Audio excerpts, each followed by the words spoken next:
Good morning. I have a candle here this morning to remind us of light. Light is so important. Now, of course, for us these days, we get our light from electricity and batteries. And so when we want to turn on a light, we flick a switch instead of lighting a candle or a lamp.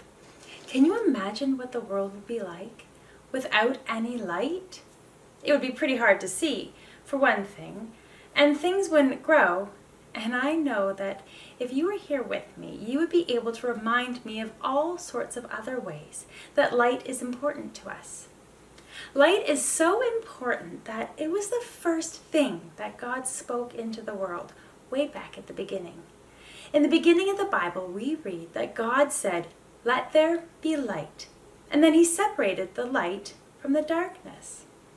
Then, in the Gospel of John, that's in the New Testament, where there are 4 Gospels that each tell the story of Jesus' adventures on earth.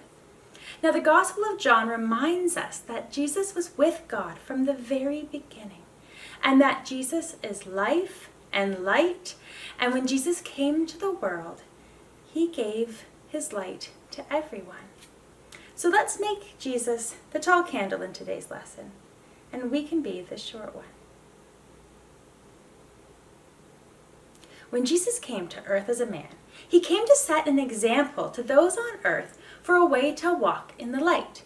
That means a way to live in a world that would connect earth with God's kingdom, that would reconnect ourselves to God in a way that had been lost.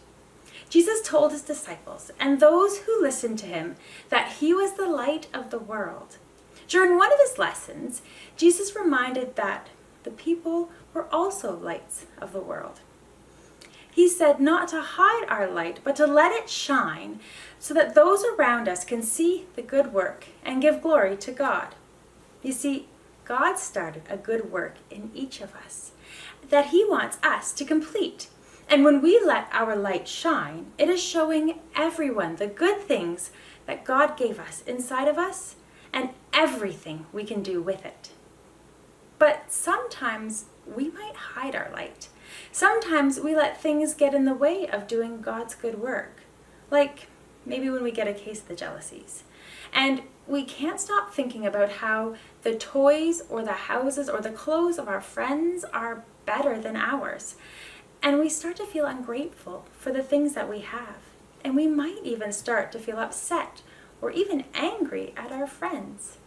And so a case of the jealousies can hide our light. But in his gospel, John let us know that the light cannot be overcome by darkness, that the light is still there. And if we are ready, then we will see that God is right there with us, ready to help our light shine again.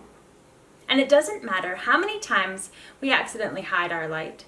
Maybe we let fear and worry get us in such a tizzy that we get grumpy or angry with others. Or we let fear lead our way and we use unkind words. And our good works and our light are hidden. But darkness cannot overcome the light. Not from God. And we know that he will never get tired of reaching out to help us when we can't seem to find our light. Maybe we hide our light when we're with our friends and they start talking about Christians. And instead of speaking up and telling them about the glory of God, we stay silent about the good work that he has put in our life. And our light is hidden. But darkness cannot overcome God's light. And even if we don't speak up about God, he will not abandon us.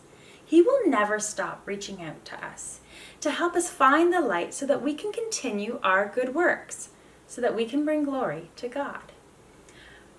And eventually, hopefully, we get better at letting our light shine, and we stop trying to hide our light.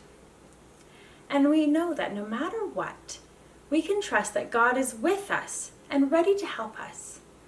This week, as we work through all of the changes that are coming our way, and as we get ready for a new school year, whatever that looks like for your family, we know that if we get overwhelmed and hide our light, God is with us and He is there to help us shine bright again.